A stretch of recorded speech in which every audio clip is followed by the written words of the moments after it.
પાટીદાર સમાજ પાટીદાર આંદોલનથી ચર્ચાનો વિષય બન્યો હતો। થોડા સમય પહેલા પાટીદાર દીકરીનું સરઘસ કાઢવામાં આવ્યું। ત્યારબાદ હાલ ગોંડલમાં પાટીદાર વર્સિસ ક્ષત્રિય સમાજ વચ્ચે મનભેદ ચાલી રહ્યો છે અને હવે સરદાર ધામના પ્રમુખ ગગજીભાઈ સુતરિયા ભાષણની સરવાણી કરતા ફરી ચર્ચાનો વિષય બન્યા છે। નમસ્કાર, આપની સાથે હું ભગવતી વિશાવડિયા। અમદાવાદમાં પાટીદાર સમાજના સરદાર ધામ ખાતે આજે યુપીએસસીમાં પાસ થયેલા વિદ્યાર્થીઓનું સન્માન સમારોહનો કાર્યક્રમ યોજાયો અને ત્યાં આપણા સૌના મૃદુ અને મક્કમ મુખ્યમંત્રી હાજર રહ્યા। આ કાર્યક્રમમાં સરદાર ધામના પ્રમુખ ગગજીભાઈ સુતરિયા ભાષણની સરવાણી કરતા મુખ્યમંત્રીને સારું લાગે તે માટે ઘણું બધું બોલ્યા છે। સૌથી પહેલા સરદાર ધામના પ્રમુખ ગગજીભાઈ સુતરિયા કાર્યક્રમ દરમિયાન શું બોલ્યા તેના પર નજર કરીએ। કોઈ પણ કામ કરવા માટે ગવર્મેન્ટ ઓફ ગુજરાત હોય કે કેન્દ્ર સરકાર હોય કે પ્રાઇવેટ સેક્ટર હોય કે વિકાસશીલ સંસ્થા હોય એને રોડ મેપ નક્કી કરવો। આપણે રોડ મેપ નક્કી કર્યો 2000થી 2016થી 26નો એ મુજબ જ કામ કર્યા કર્યું છે। બિલકુલ ડોલ્યા વગર, આડોળું બોલ્યા વગર, બિલકુલ હલ્યા વગર। ઘણા ક્યાંક આ કરો, આ બધું જ સારું, વ્યવસાય મેળો સારો, સમૂહ લગ્ન સારા, જળ બસાવો સારું, બેટી બસાવો સારું, બધું સારું, બધું જરૂરી, પણ सब बंदर के व्यापारी हम बन नहीं सकते। એટલે એક જ નક્કી કર્યું છે કે યુવા શક્તિનો સર્વાંગી વિકાસ કેમ થાય અને યહૂદી સમાજ 7 મોમેડિયન કન્ટ્રીઓ છે એની વચ્ચે એકલું ઝઝુમી રહ્યું છે। વિશ્વ ઉપર જેનું આર્થિક સામ્રાજ્ય છે મેનેજમેન્ટ દ્વારા, એ યહૂદી સમાજની જેમ પાટીદાર સમાજ બરોબરી કરે, આંખમાં આંખ મિલાવીને લોકો સાથે, વિશ્વ સાથે તાલ મિલાવી શકે। અને એક વ્યક્તિ, હું તો કહું છું, નરેન્દ્રભાઈને કહેવાનો છું કે ઇઝરાયલની જેમ એક વ્યક્તિ ભારતની અંદર એને ડિફેન્સની ટ્રેનિંગ આપવામાં આવે। એક વ્યક્તિ પોતાનું રક્ષણ અને દેશનું રક્ષણ કરવા માટે આપણી સમાજની નહીં, સમગ્ર દેશની દીકરીઓ બહાર શોપિંગમાં જતી હોય ને તો એને કમરે રિવોલ્વર લટકતી હોય છે। સાહેબ, हम जो कहत है वो 25 साल की एडवांस विजन की बात कर रहे हैं। ઇઝરાયલ એવી રીતે ડેવલપમેન્ટ ટક્કર લે છે। શા માટે? એક વ્યક્તિ ટ્રેનિંગ લીધેલી ડિફેન્સની, એક વ્યક્તિ આપણે જોઈ રહ્યા છીએ। બાંગ્લાદેશ જોઈ રહ્યા છીએ, પાકિસ્તાન ઓલી બાજુ, વિષયાંતર નથી કરવું, ટૂંકી જ વાત કરી, બધું જોઈ રહ્યા છીએ। અને અંદર હું હાલી રહ્યું છે દેશમાં, એ બધું જોઈ રહ્યા છીએ। આ બધાને કેન્દ્રમાં રાખી અને ફરજિયાત લશ્કરની તાલીમ આપવી જોઈએ। અહીંયા આપણી દીકરીઓને લાઠીની તાલીમ અને તલવારબાજીની તાલીમ આપવામાં આવે છે। આપ સૌની જાણકારી, સ્વરક્ષણ માટે, આપ સૌની જાણકારી માટે। તો મારે એટલું જ કહેવું, તમારી પાસેથી રજામંદી લેવી છે સીએમ સાહેબ આવે પહેલાં કે પાટીદાર સમાજનો ભવ્ય ઇતિહાસ લખવો છે, હા કે ના?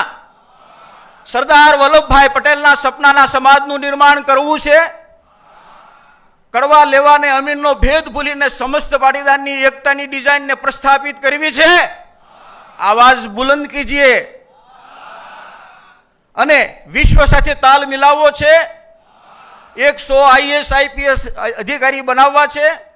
10,000 દીકરા દીકરીઓને તલાટીથી લઈને આઈએસ સુધી, કોન્સ્ટેબલથી લઈને આઈપીએસ સુધી 10,000 દીકરા દીકરીઓને વહીવટી ક્ષેત્રે મોકલવા છે। 10,000 બિઝનેસમેનો જે 1 કરોડથી લઈને 50 કરોડનું દાન આપી શકે એમ છે, એવા 10,000 બિઝનેસમેનોનું સંગઠન બનાવવું છે। પાટીદાર સમાજની તસવીર, તકદીર અને તાસીરને, દિશાને, દશા બદલવી છે।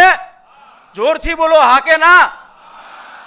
તો શું કરવું પડશે કે 10,000 દીકરીઓ જે અમદાવાદમાં બહાર હોસ્ટેલના અભાવે રહેશે, રૂમ રાખીને અથવા તો પ્રાઇવેટ રૂમ રાખીને કે પેઇંગ ગેસ્ટ તરીકે રહેશે, સાહેબ એ દીકરીને ક્યાંક વધુ ખર્ચ ભોગવવો પડે છે અથવા તો એમનું ક્યાંક શોષણ થાય છે, નાની ઉંમરમાં ક્યાંક ભટકી જાય છે। તો 10,000 દીકરીઓ માટેની એની હોસ્ટેલ અને એની કોલેજ માટેની, દીકરાઓ માટેની કોલેજની સરદાર ધામ પાટીદાર યુનિવર્સિટી બનાવવી છે। તો 300 કરોડનું દાન વહેલી તકે જમીનનું આવી રહ્યું છે। હવે 300 કરોડની જમીન દાનમાં આવે તો 3,000 કરોડનો પ્રોજેક્ટ થાય। તો 10,000 બિઝનેસમેનો છે, 1,075 ટ્રસ્ટીઓ છે, બીજા ટ્રસ્ટીઓ ભાવિ છે, એ બધાએ 1 કરોડ આપવા પડે કે નહીં? તો આપવા માટે તમે બધા રાજી છો, એનું એડવાન્સમાં રાજીપો વ્યક્ત કરું છું। ખૂબ ખૂબ અભિનંદન, ધન્યવાદ। અને આપે યુવા પેઢીને શિક્ષિત, દીક્ષિત, વિકસિત કરવા માટે જે સંકલ્પ લીધો છે એ બદલ ગર્વ અનુભવું છું। અને સીએમ સાહેબ આપણી વચ્ચે આવી રહ્યા છે ત્યારે એમને વહેલી તકે આપણે આવકારવા જઈ રહ્યા છીએ। અને હા, हमने शिक्षा के लिए दीक्षा लिया है, इसलिए अपनों के पास भिक्षा मांगते रहते हैं और मांगेंगे। क्यों? कि आप अपने हैं, अपने तो अपने होते हैं, बाकी सब सपने होते हैं। सपने वो होते हैं जो कभी सोने नहीं देते, और आप जैसे अपने दानवीर, शूरवीर, महावीर, बड़वीर, दानवीर वही होते हैं जो कभी किसी को रोने नहीं देते हैं। धन्यवाद, आभार, जय सरदार, ધન્યવાદ, થેન્ક યુ। 5 વર્ષથી મેં વિશ્વાસ મૂક્યો છે, 10 વર્ષ એવો 5 વર્ષ વિશ્વાસ તમે મૂક્યો છે અને મૂકવાના છો।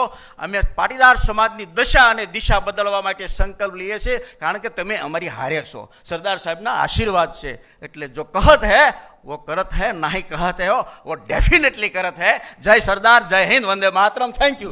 આમ તો દેશના ઘણા મોટા ઉદ્યોગપતિ પાટીદાર સમાજના છે। પાટીદાર સમાજના લોખંડી પુરુષ સરદાર પટેલ એટલે પાટીદાર સમાજે ગર્વ તો લેવો જ જોઈએ, પણ પ્રશ્ન એ પણ છે કે આજે મુખ્યમંત્રીને સારું લગાડવા અને દેશ માટે તથા દીકરીની સુરક્ષા વિશે સરદાર ધામના પ્રમુખ ગગજીભાઈ સુતરિયા જે બોલી રહ્યા છે તે પહેલા તેમણે એક વિચાર કરવો જોઈએ કે અમરેલીના જે પાટીદાર દીકરીનું સરઘસ કાઢવામાં આવ્યું તે દીકરી પાટીદાર જ હતી। આપ અત્યારે કેમ કશું બોલ્યા નહીં? ખેર આ મુદ્દે ગૃહમંત્રી હર્ષ સંઘવીનું પણ નિવેદન સામે આવ્યું છે, તેના પર નજર કરીએ। તો સર્વપ્રથમ તમે જે કહ્યું એના પરથી મને માહિતી મળી, કારણ કે હું બેઠકમાંથી નીકળ્યો અને તમે વાત કરી। ગગજીભાઈ સુતરિયા એક સામાજિક આગેવાન છે જે મહિલાઓના સશક્તિકરણ માટે અને ખાસ કરીને ગુજરાતની દીકરીઓ કોઈ પોલીસમાં જાય, આર્મીમાં જાય, દેશ હિતના કામોમાં આવે, સરકારી અલગ અલગ વિભાગોની અંદર ખાસ કરીને આ દીકરીઓ પોતાનું કેરિયર બનાવી શકે, રાજ્યની સેવા કરી શકે, એ દિશામાં કામ કરતા હોય છે।